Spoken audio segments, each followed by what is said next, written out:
नमस्कार, मैं नंदन। आप देख रहे हैं एक न्यूज़ 24। पहले बता रहे थे कि हमारे साथ जुड़े हुए हैं राजद के ही प्रधान महासचिव सह विधायक रणविजय साहू जी। स्वागत है हमारे चैनल। बहुत बहुत धन्यवाद। चलिए बात करते हैं। पेपर लीक का जो मामला है बहुत ही संगीन हो चुका है, लेकिन एक सवाल आपसे करेंगे, कब तक आप एनडीए के नेताओं को पकड़िएगा, वो आपके नेताओं को पकड़ेंगे? 66% युवा हैं हमारे देश में, उनके भविष्य का आखिर क्या होगा? नहीं, निश्चित रूप से बहुत गंभीर विषय पर आप बात करना चाह रहे हैं। आप देखिए, पूरे देश में जिस प्रकार से इस विभाग के माननीय मंत्री जी ने इस मामले को जो दबाना चाहा, कभी तो कह ही नहीं रहे थे, स्वीकार ही नहीं कर रहे थे कि नीट में धांधली हुआ है, पेपर लीक हुआ है। लेकिन जब बातें सामने आई तो कहीं ना कहीं उनको बैकफुट पर जाना पड़ा। आखिर सरकार की मानसा क्या है? अभी आज के डेट तक भी नीट की परीक्षा को रद्द नहीं किया गया है। इसका मतलब है कि जो बड़े खिलाड़ी हैं, आखिर बड़े खिलाड़ी हैं कौन? या तो दिल्ली में बैठे हुए हैं, या तो गुजरात में बैठे हुए हैं। ये सब छोटे छोटे मछली हैं। या हजारीबाग की बात कर लें, या नालंदा की बात कर लें, या पटना की बात कर लें, तो ये इन बड़े बड़े खिलाड़ियों जो सत्ता में बैठे लोग हैं, जहाँ डबल इंजन की सरकार है, बिहार और केंद्र, उसमें बैठे लोग हैं, उनको संरक्षण प्राप्त है उसका, जिसके कारण सरकार चाहती नहीं है कि इसका उद्भेदन हो। सवाल है 24 लाख जो हमारे युवा हैं, छात्र हैं, छात्राएं हैं, आखिर उनके भविष्य का क्या होगा? अगर धरती पर दूसरा भगवान कहा जाता है तो डॉक्टर को कहा जाता है। आखिर कैसा भविष्य हम निर्माण कर रहे हैं? तो प्रधानमंत्री जी भी चुप्पी साधे हुए हैं और बिहार के मुख्यमंत्री जी भी चुप्पी साधे हुए हैं। आखिर इन लोग का चुप्पी कब टूटेगी?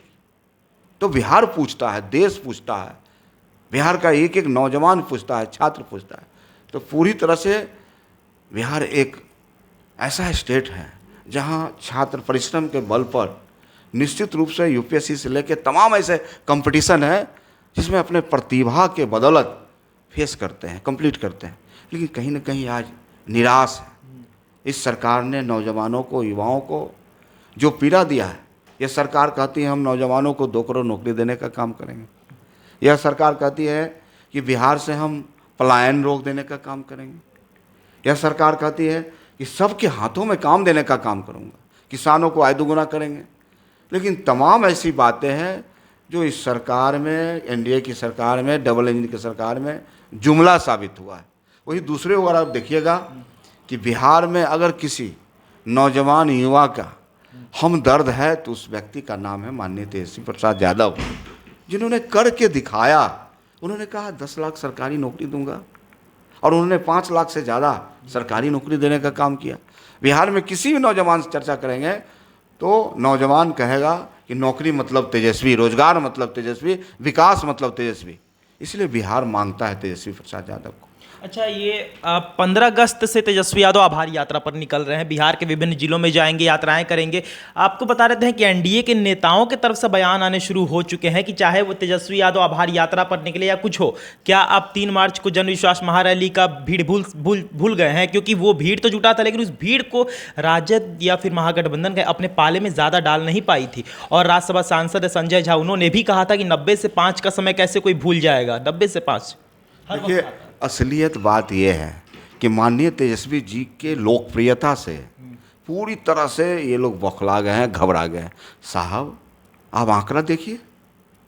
हमारा जब 2019 में लोकसभा का चुनाव हुआ, हम 31% पर आए।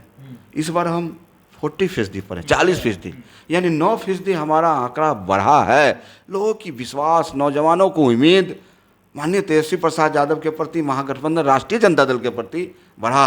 वही भारतीय जनता पार्टी और एनडीए के, उनका ग्राफ गिरा है।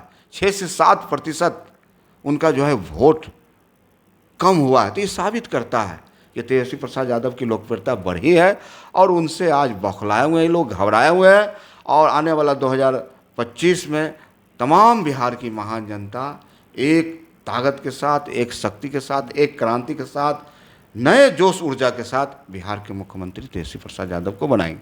एक आखिरी सवाल लेंगे रणविजय जी आपसे कि हर वक्त एनडीए के नेताओं से जब हम बातें करते हैं तो वो 90 से 5 की बात कहना नहीं भूलते हैं। वो ये तक कहते हैं कि 90 से 5 का समय अगर किसी बिहार के जनता को याद होगा तो कभी भी वोट राजद को नहीं देगी।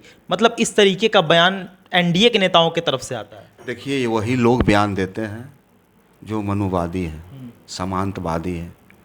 सचमुच लालू प्रसाद यादव ने इस बिहार को 1990 के बाद आज़ादी दिलाने का काम किया। आज लालू जी नहीं होते तो रणविजय साहू भी मोरवा के विधायक नहीं होता।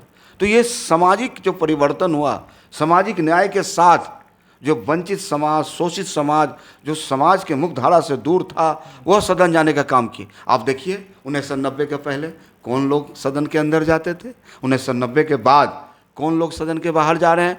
पिछड़े, अति पिछड़े, तमाम मल्लाह समाज के लोग, चंद्रवंशी समाज के लोग, ऐसे ऐसे लोग जो समाज के धारा से दूर थे, उनको लालू प्रसाद यादव ने सदन के अंदर भेजने का काम किया। ये एक सामाजिक परिवर्तन हुआ। और वैसे लोग जो मनुवादी विचारधारा के हैं, जो सामंतवादी विचारधारा के लोग हैं, उनको वह दशक यानी वह शासन व्यवस्था खल नहीं रहा है जो मालिक कहवाते थे, जो जनता से मालिक कहवाते थे, पैर में चप्पल न पहनने देते थे, खटिया पर बैठने नहीं देते थे, कुर्सी पर बैठने नहीं देते थे। उनको यह बात खला कि लालू जी ने इसको तो नेता बना दिया, लालू जी ने इसको सदन का मेंबर बना दिया, विधायक बना दिया, एमएलसी बना दिया।